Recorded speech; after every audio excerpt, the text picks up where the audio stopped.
प्रतिक्रिया क्या होती है कि द्रवहि वचन सुनि, द्रवहि वचन सुनि। कौन? द्रवहि वचन सुनि पुलिस पशाना, द्रवहि वचन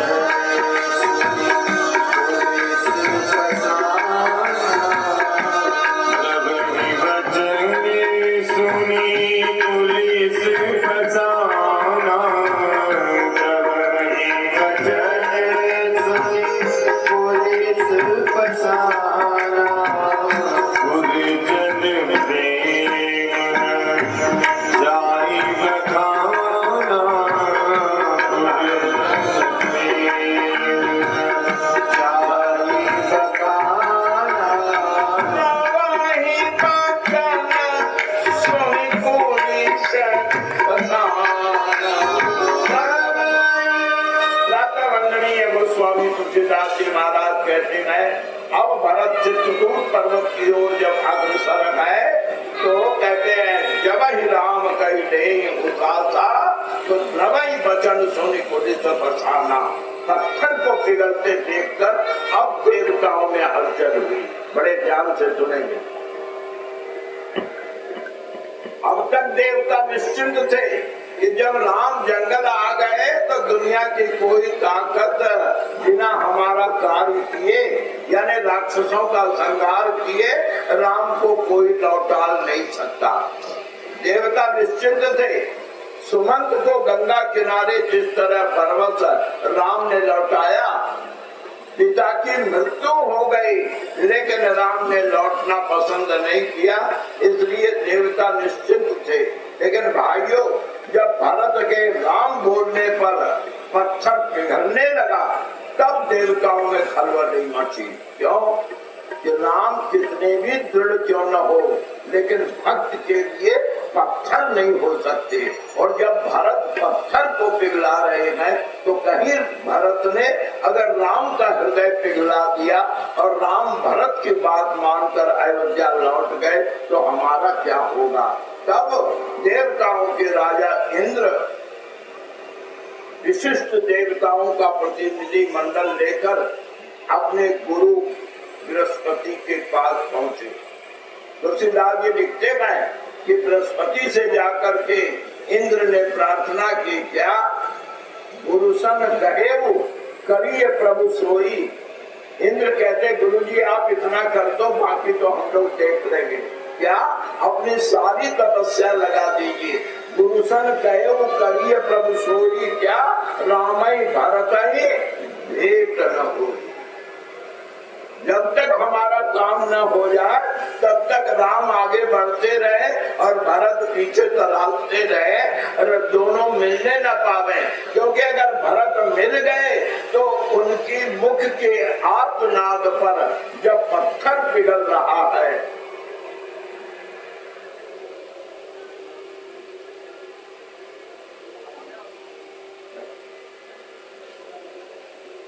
इंद्र ने, देवताओं के राजा इंद्र ने बृहस्पति से कहा कि भरत के मुख से निकले आह से यदि पत्थर पिघल रहा है तो कहीं राम का हृदय पिघल गया और वो भरत की बात मानकर अयोध्या लौटने को तैयार हुए तो हमारा क्या बनेगा। तो बृहस्पति कहते हैं तुम लोग चाहते क्या हो। तो इंद्र कहते हैं गुरुजी बस इतना करो कि जब तक हमारा काम न हो यानी राक्षसों का वध न हो जाए तब तक भरत और राम में मुलाकात न हो। राम आगे बढ़ते रहे और भरत पीछा करते रहे। गुरु सन कहे वो करिए प्रभु सोई, क्या कि राम ही भरत ही भेंट न होई। राम और भरत में भेंट न होने पावे। सुनते ही देवताओं के गुरु बृहस्पति ने बड़ी उपेक्षा की दृष्टि से देवराज इंद्र को देखकर कहा, क्या कि इंद्र मुझे तुझ पर नहीं अपने ऊपर शर्म आ रही। इंद्र ने कहा ऐसा क्या हुआ। बोले ऐसा ये हुआ कि तू स्वर्ग का चेला है और मैं स्वर्ग का गुरु हूँ। तू देवताओं का राजा है और मैं देवताओं का गुरु हूँ और वो धरती पर वो धरती का चेला है और धरती के गुरु ने चेले को राज्य देना चाहा, पर राज्य को ठोकर मारकर वो भगवान से मिलने जा रहा। अब तो स्वर्ग का चेला होकर गुरु से कहता है कि राज्य बचाने के लिए राम और भरत को मिलने न दिया जाए, यानी भक्त और भगवान को मिलने न दिया जाए। तो स्वामी जी कहते हैं गुरुदेव बृहस्पति ने फटकारते हुए इंद्र से कहा, हजार आंखें होते हुए भी तुझे ये नहीं दिखाई पड़ता है तू भारत की यात्रा में विघ्न करना चाहता है। इंद्र कहते हैं मैंने तो राम के राज्य में विघ्न कर दिया, राम को अयोध्या राज्य दे रही थी मैं, पर हमने सरस्वती को भेजकर केकई के वध्य विकृत करके राम को जंगल बुलाया है अपने कार्य के लिए, हमारा कार्य होना चाहिए। देव गुरु बृहस्पति कहते हैं इंद्र मूर्खता न कर, क्यों तुमने राम राज्य में विघ्न किया था तब राम ने तुम्हें क्षमा क्यों किया?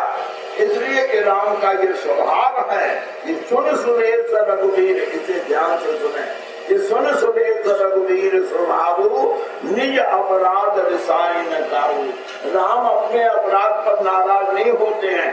तब तुमने राम राज्य में विघ्न किया था, लेकिन अब तुम भक्त की यात्रा में विघ्न करोगे तो जो अपराध भक्त कर रही राम रोष पावक सो जरई। अगर तुमने भरत की यात्रा में विघ्न किया तो फिर रावण नहीं, पहले तुम्हें राम का दंडभागी होना पड़ेगा। राम रोष पावक सो जरई। इंद्र कहते हैं तब क्या करें? देव गुरु बृहस्पति हंस के कहते जो धरती वालों ने किया, धरती वाले भी राम के पीछे दौड़े थे, लेकिन राम जब सोता छोड़कर चले गए तो धरती वालों ने भरत को नेता बनाया और भरत को आगे करके अब धरती वाले राम से मिलने जा रहे हैं। तो तुम भी अगर राम की प्राप्ति चाहते हो तो धरती वालों का अनुसरण करो। यानी क्या कि राम से अब कोई उम्मीद नहीं है। अगर भरत ने जाकर ये कहा भैया लौट चलो तो राम भरत की बात नहीं टालेंगे, फिर हम क्या करें? देव गुरु ने कहा धरती वालों की तरह तुम भी अब भरत को अपना नेता मान लो। और ये देवता इतने स्वार्थी हैं कि अब तक राम का झंडा लेकर चल रहे थे, राम को नेता माना था, लेकिन जब देखा कि राम से नहीं भरत से काम होगा, एक मिनट में झंडा नेता सब बदल दिया। तो सिद्धार्थ कहते हैं भारत शरण सबके मनवाही। भारत शरण, जरा गोस्वामी जी का शब्द देखिए, राम शरण से एक मिनट में सब देवता भारत शरण सबके मनमाए। क्यों? सब देवता कहते हैं अब तक हम समझते थे कि राम जी हमारा काम करेंगे, लेकिन भरत भैया अब हमारा विश्वास है क्या? सब सुरकाज भारत के आधा, सब सुरकाज भारत के। और इतना ही नहीं, ये देवता पैसे वाले थे ना, ऊपर थे ना, धरती पुजारे तो केवल धरती वाले तो नेता मानकर साथ चल रहे थे, लेकिन देवता जब पार्टी में आए ना, इन्होंने अपनी थैली खोल ली। क्या राम को ये सुविधा नहीं दिया था वन यात्रा में देवताओं ने, जो सुविधा भरत को दे रहे हैं? क्या कि ये जान छाया जनक, मेघ ने धूप से बचने को भरत के ऊपर छाया प्रारंभ कर दी। क्यों? नए नए पार्टी में आए हैं ना, तो ये पूंजीपति लोग थैली खोल के फ्रंट सीट पे पहुंच जाते हैं। तो वही हुआ, धरती वाले बेचारे पीछे पीछे चल रहे थे, लेकिन देवताओं ने किया क्या? तुरंत किए जान छाया जलद सुखद बहानी पर बात तस्मद भय न राम का जस भाव भरत नहीं।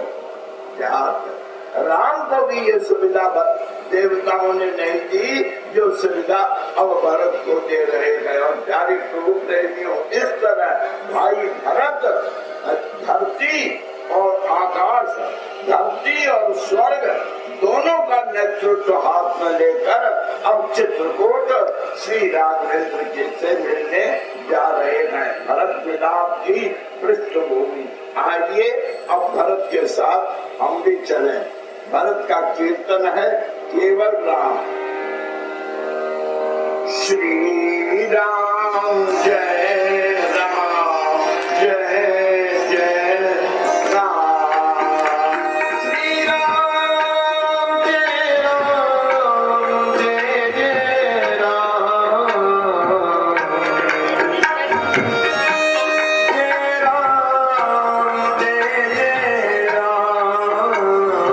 श्री राम जय राम जय जय राम। श्री राम जय राम जय जय राम। श्री राम जय राम जय जय राम। श्री राम जय राम जय जय राम। प्यारे भगवत भक्तों, श्री भरत जी महाराज अपने पूरे समाज के साथ श्री राम जय जय राम करते हुए मंदाकिनी के तट पहुंचे। मंदाकिनी के तट पहुंचते ही निषाद राज ने देव श्री भरत से कहा, भरत भैया ये जो सामने पर्वत दिख रहा है और पर्वत के ऊपर जो ये ऊंचे ऊंचे वृक्ष दिख रहे हैं ना, हाँ ये पाकड़ जम्बू रसाल तमाला, ये 4 वृक्ष है। ये इन 4 वृक्षों के झुरमुट में राम जी ने कुटी बनाया, यानी इसी वृक्ष के झुरमुट में राम की कुटी है। भरत ने सोचा कि हम तो आ गए। हाँ ये राइट बनकर ये बहुत हमारे श्रोता को बहुत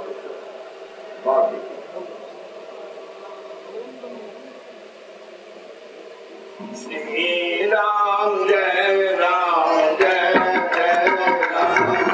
श्री राम जय राम जय जय राम। श्री राम जय राम राम। श्री राम जय राम जय जय राम। श्री राम जय राम जय जय राम। श्री राम जय राम जय जय राम। श्री राम जय राम जय जय राम। श्री राम जय राम जय जय राम। श्री राम जय राम जय जय राम। श्री राम जय राम जय जय राम। श्री राम जय राम जय जय राम। श्री राम जय राम जय जय राम। श्री राम जय राम जय जय राम। श्री राम जय राम जय जय राम। श्री राम जय राम जय जय राम। श्री राम जय राम जय जय राम। प्यारे प्रभु प्रेमियों, मंदाकिनी के तट पहुंचकर और सामने के शिखर पर ही श्री राम है, निषाद से ये जानकारी प्राप्त करके भरत जी महाराज जो अब तक राम से मिलने के उमंग में उताइल यानी जल्दबाजी से पांव रखकर आगे बढ़ते आ रहे थे, अब हम राम के समीप पहुंच गए। गोस्वामी तुलसीदास जी महाराज एक शब्द पर ध्यान दें। गोस्वामी जी कहते हैं भरत की स्थिति क्या है, 2 कदम आगे चलती है, 3 कदम पीछे हटते हैं। तुलसीदास जी ने एक उपमा दिया कि भरत दशा तेरी अवसर कैसी कि जल प्रवाह जल आदिगत जैसी। जैसे बाढ़ के पानी में एक मक्खी के तरह की जल मक्खी कीड़ी होती है, वो बड़ी टेढ़ी तेज में चलती है, लेकिन जितना जाती है हल्की पानी का लहर आते जितना आगे गई उससे कहीं पीछे फिर हो जाती है, फिर आगे बढ़ती है। तो कहते हैं जब भरत को राम की करुणा का स्मरण होता है तब मग भरत उतार पाऊं, और जब माँ की करनी का ध्यान आता है तब लगता क्या मुंह लेकर प्रभु के सामने ध्यान। माँ की करनी का याद आते ही जैसे पीछे हटने लगते हैं, और प्रभु की करुणा का स्मरण आते ही ऐसा लगता है जैसे दौड़ करके आगे चलो। तब मग पड़त उताई, ये आगे पीछे होते मंदाकिनी के तट जब भरत आए तो उन्होंने सोचा कि ऊपर शिखर पर सब लोगों को एक साथ लेकर जाना राम के लिए संकोच का कारण बनेगा। क्यों? निषाद से सुना है कि श्री राम ने शिखर पर 2 कुटी बनवाई, एक छोटी भंडारण के लिए और एक बड़ी निवास के लिए। लक्ष्मण के लिए कोई कुटी नहीं बनी थी। क्यों? वो रात को उनको सोना ही नहीं था, इसलिए छोटी कुटी भंडारण के लिए और बड़ी कुटी श्री सीता राम के निवास के लिए। तो भरत ने सोचा जब ऊपर एक ही कुटी है तो मैं इतने लोगों को ले जाकर राम के संकोच का कारण क्यों बनूं। यहाँ गोस्वामी जी हम लोगों को व्यवहार का ध्यान दिलाते हैं कि अपनी सुविधा की तलाश में दूसरों की असुविधा का ध्यान रखना चाहिए। भरत सोचते हैं इतने लोगों को लेकर एक साथ ऊपर जाना ठीक नहीं। गुरुदेव से प्रार्थना करते, गुरुदेव मेरी राय है कि आप सब लोगों के साथ यहाँ रुक जाए, क्यों यहाँ पानी की व्यवस्था है। सबसे बड़ा जल संकट होता है तो यहाँ पानी की व्यवस्था है, आप सब लोग यहाँ रुक जाए। मैं निषाद और शत्रुघ्न को लेकर ऊपर जाता हूँ, राम से मिलूंगा और जैसा भाई कहेंगे फिर वैसा ही। अगर ऊपर बुलाना चाहेंगे तो वैसा होगा, अगर वो चाहेंगे कि सब लोगों का इंतजाम यहाँ है, जितने दिन लोग यहाँ है उतने दिन वो नीचे उतर आवे, क्या निर्णय लेंगे क्या पता। इसलिए मैं चाहता हूँ कि मैं अकेला जाकर पहले मिल लूं। वशिष्ठ जी ने कहा मुझे तो कोई आपत्ति नहीं,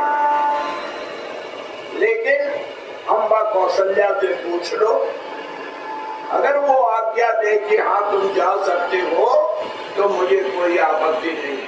कौशल्या के पास भरत जी जैसे पहुंचे और उन्होंने कहा मैं भैया से मिलने जाता हूँ, कौशल्या झिझलाकर बोली नहीं भरत,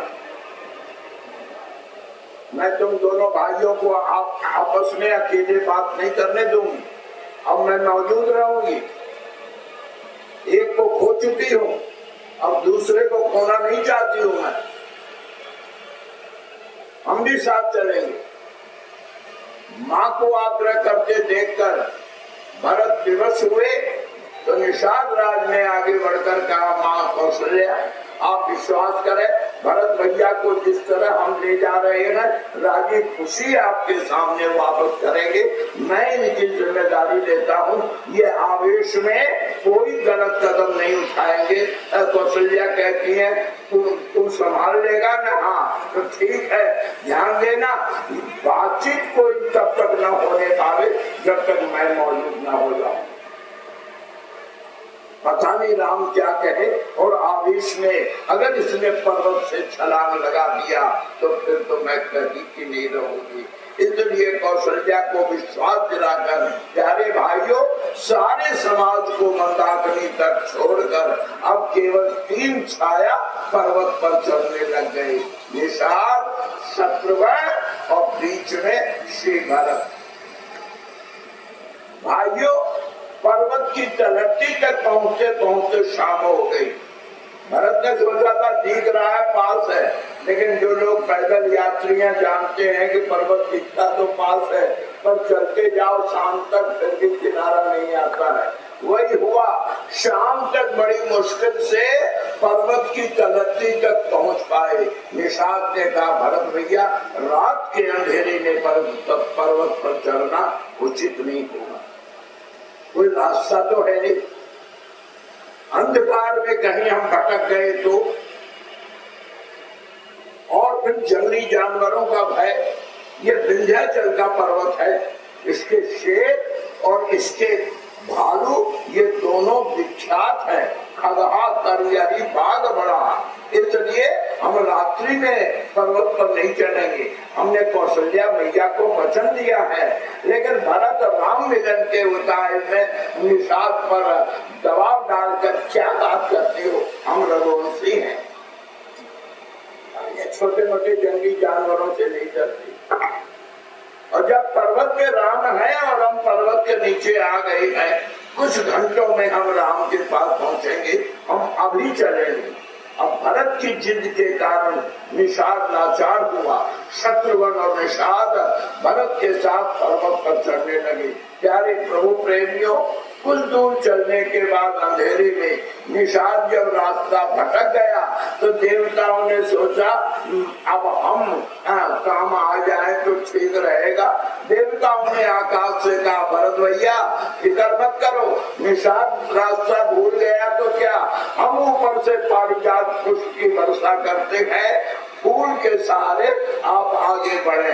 कहीं सुपंथ सुर बरसही फूला। गोस्वामी जी लिखते हैं कि देवता अंधेरे में भरत को रास्ता चढ़ने को बता रहे हैं, लेकिन भाइयों जब रात का आधा हिस्सा निकल गया, समय 2:30 से 3 बजे का था कि अचानक एक चीख उभरी और शत्रुघ्न किसी हिलते पत्थर पर पांव पड़ने के कारण तेजी से खाई की ओर बढ़े। निषाद ने जान पर खेलकर शत्रुघ्न को पकड़कर संभाला। भरत ने भी पलट कर देखा। निषाद ने कहा, भरत भैया ये भी क्या चित, अपनी न सही, कम से कम शत्रुघ्न की हालत तो देखो। रात्रि में अब ऊपर का हिस्सा और कठिन है, अगर जरा पांव फिसल गया तो हम हजारों फीट खाई में चले जाएं। निषाद के इस तरह बार बार दबाव पड़ने पर और शत्रुघ्न के फिसलने के कारण भरत हा राम कहकर एक पेड़ का सहारा लेकर बैठे। और भाइयों, यहाँ भरत बैठे और वहाँ अलार्म बजा। गोस्वामी जी कहते गए समय 3 साढ़े 3 बजे का हो चुका था। गोस्वामी जी कहते गए कि भरत हा राम कहकर कि इसी पर्वत पर राम है, इसी पर मैं भी हूँ, पर हारे भाग्य सामने होकर भी हम नहीं मिल पा रहे हैं। इस दुख से भरत हा राम कहकर बैठे। यहाँ ये बैठे और वहाँ राम, यहाँ भरत बैठे और वहाँ राम उठे। राम गंभीर निद्रा में सोए थे, लेकिन राम उठे। क्यों उठे? चीख सुनकर। क्या चीख सुनकर? भरत बैठे शत्रुघ्न का चीख सुनकर। और राम उठे सीता का चीख सुनकर के। मतलब जानकी सपने में चीख रही थी, नहीं नहीं ऐसा नहीं होगा, ऐसा नहीं होगा, अरे नहीं। राम जी की नींद खुली, देखा जानकी की आंखें बंद है लेकिन फिर भी बोले जा रही है। राम भी आगे बढ़े, सीता को झकझोर कर कहते हैं वैदेही। राम के झकझोरने पर जब सीता स्वप्न से बाहर आई, आंखें खुली, राम जी को देखकर अभी भी सांसें उभरी हैं, कांप रही हैं, पसीने पसीने हो रही है। गोस्वामी तुलसीदास जी महाराज कहते हैं राम जी बार बार पूछते हैं क्या हुआ, वैदेही क्या हुआ, वैदेही क्या हुआ, कोई तकलीफ है? जानकी बोली तो नहीं, सिर हिलाया, कोई तकलीफ नहीं। सपना देखा? जानकी ने सिर हिलाया, हाँ देखा। क्या देखा? क्या देखा? बोले सपने में घर के लोगों को देखा। तो राम जी कहते हैं अगर घर के लोगों को सपने में देखा तो सबसे पहले ये बताओ कि भरत को अगर देखा तो मेरा भरत कैसा है, वो ठीक है ना? जानकी कहती है यही तो मेरे चीखने का कारण है। राम जी कहते हैं क्या? गोस्वामी जी कहते हैं कि वहां राम, वहां कहने का अभिप्राय क्या है? गोस्वामी जी भरत के साथ है। जब राम रावण की बात करते हैं तो गोस्वामी जी रावण के लिए वहां लिखते हैं, वहां निशाचर, और राम के लिए यहाँ प्रात जागे रघुराई।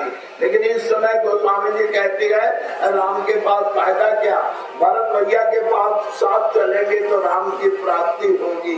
इसलिए गोस्वामी जी यहाँ अपने को लिखते हैं और वहाँ राम जी के लिए लिखते हैं। कहते हैं कि वहाँ राम रजनी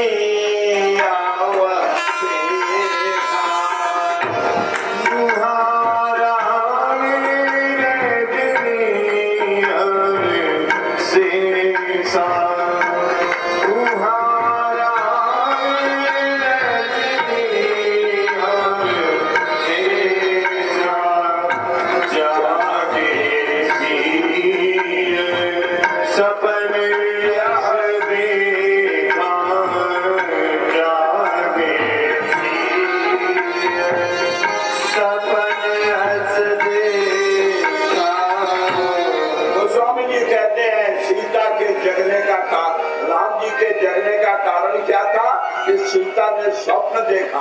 क्या स्वप्न देखा? बोले स्वप्न ये देखा कि सहित समाज भरत जनो आगे। चीखी क्यों? भरत को देखकर चिल्लाई क्यों? बोले इसलिए कि भरत के मुख को देखा तो नाथ वियोग ताप तनता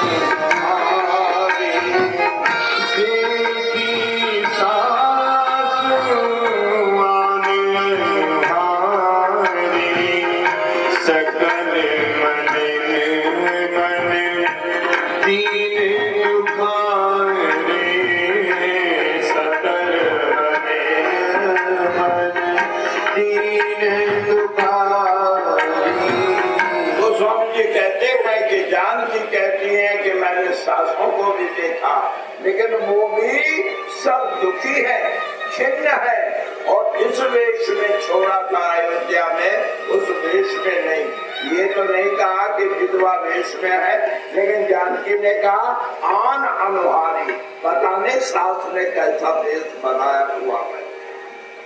राम और सीता बात कर रही है, इसके माने जग गए तो लक्ष्मण भी कुटी का द्वार हटाकर भीतर आ गए। लक्ष्मण को देखकर राम जी लक्ष्मण का हाथ पकड़कर कहते हैं, लक्ष्मण तुमने भाभी का सपना सुना? लगता है कि ये सवेरे का सपना है, तो सुनी सी ये सपना भरे जल लोचन अभय सोच बस सोच विमोचन।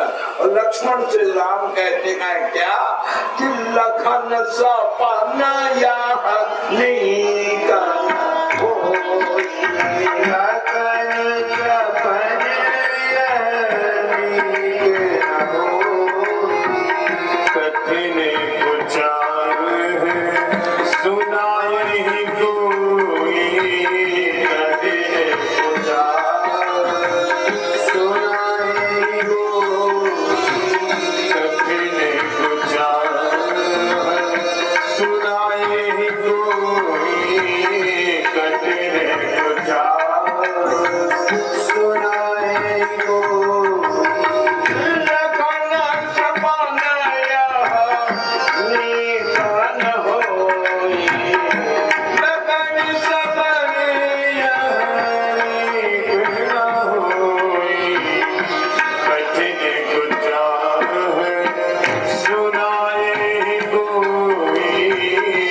इस स्वप्न के निवारण के लिए चलो हम अभी नीचे उतरेंगे, मंदाग्नि स्नान करेंगे, शंकर का पूजन करके जानकी ने जो स्वप्न देखा है कहीं यह स्वप्न हमारे ऊपर कोई विपत्ति न लाए, इसके लिए शंकर का अभिषेक करेंगे। और यह कहकर भगवान शंकर जानकी लक्ष्मण को साथ लेकर पर्वत के नीचे उतरे, मंदाग्नि स्नान किया और मंदाग्नि स्नान करके जब ऊपर आकर बैठे तो राम ने देखा कि इतना घूमने फिरने पर भी, मंदाग्नि नहाने पर भी, पूजा पाठ करने पर भी जानकी के मुख से स्वप्न का जो भय था वो नहीं हट पा रहा है।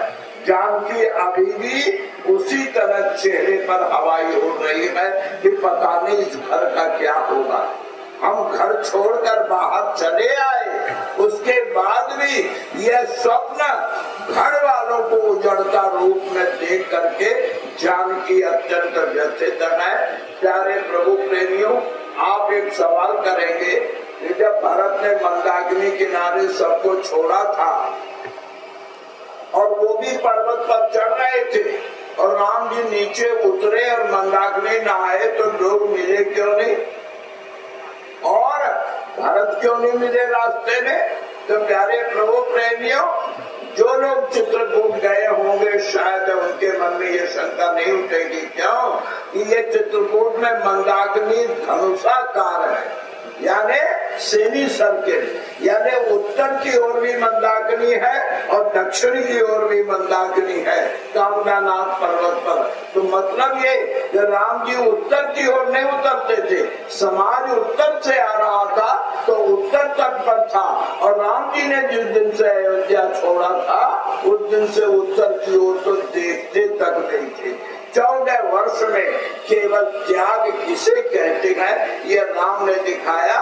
14 वर्ष में 2 बार उत्तर शब्द आया, एक बार जब भरत के आने की सूचना मिलेगी तब आज, और एक बार जब रावण को वध करके विमान पर बैठकर अयोध्या चले तब तुलसीदास ने कहा मन महति प्रचरण शिर नावा और उत्तर दिशि ही विमान चलावा।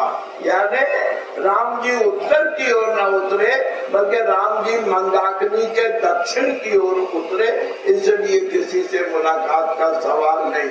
ऊपर आकर बैठे, जानकी की स्थिति देखकर चित्रकूट के मुनि महात्माओं को लक्ष्मण के द्वारा आमंत्रित करके भगवान ने मुनियों से पूछा कि मुनिवर, वैदेही ने ऐसा स्वप्न आज ब्रह्ममुहूर्त में देखा है, आप लोग गणना करके बताइए कि स्वप्न का फल क्या है। तो जितने महामुनि थे सबों ने विचार कर कहा कि राघव, जो होना था वो हो चुका, अब कोई संकट नहीं। इस स्वप्न का फल यह है कि रघुवंश पर जितना वज्र गिरना था, जो कुछ भी बिगड़ना था वो सब बिगड़ चुका, अब आगे बिगड़ना कुछ शेष नहीं है, अब तो बनना ही बनना है। अब तो फिर नए निर्माण की ही योजना है। ये सुनकर जानकी की ओर देखकर राम जी ने कहा, क्या सुना तुमने? अब स्वप्न से कोई खतरा नहीं है, जो बिगड़ गया बिगड़ गया, अब आगे तो बनना ही बनना है। जानकी राम के समझाने पर संतुष्ट होती, पर न जाने आज क्या भाग्य में है कि उसी समय 10, 20, 100, 50 जंगली कोल भीड़ संतान ऊपर आकर गिरते गए। त्राहिमाम, रक्षा कीजिए, एक राजा सेना लेकर इधर बढ़ता आ रहा है, अगर इस तरह बढ़ा तो हाथी घोड़ों का झुंड है, हमारी झोपड़ियां उजड़ जाएंगी। राजा से कहिए वो जंगल का मार्ग ले, वो बस्ती की ओर क्यों बढ़ता जा रहा, वो पर्वत पर क्यों चढ़ना चाहता है। राम जी ने गरीबों की पुकार सुनकर के लक्ष्मण की ओर देखा और लक्ष्मण राम का इशारा समझकर शिखर के ऊपर जो तमाल का ऊंचा वृक्ष था, लक्ष्मण तत्काल तमाल के वृक्ष पर चढ़ गए और ऊपर से लक्ष्मण ने बड़ी गौर से मंदाकिनी के तट देखा। पूरे तट पर छावनी छाई है, झंडे उड़ रहे हैं, हाथी चिंगार रहा है, घोड़े हिनहिना रहे हैं। और लक्ष्मण ने जब झंडा पहचाना, अपना ही झंडा देखकर, यानी सूर्य का झंडा देखकर लक्ष्मण मतलब समझ गए क्या, अरे ये तो अपनी सेना है। और अपनी सेना तो आजकल भरत के हाथ में रहता।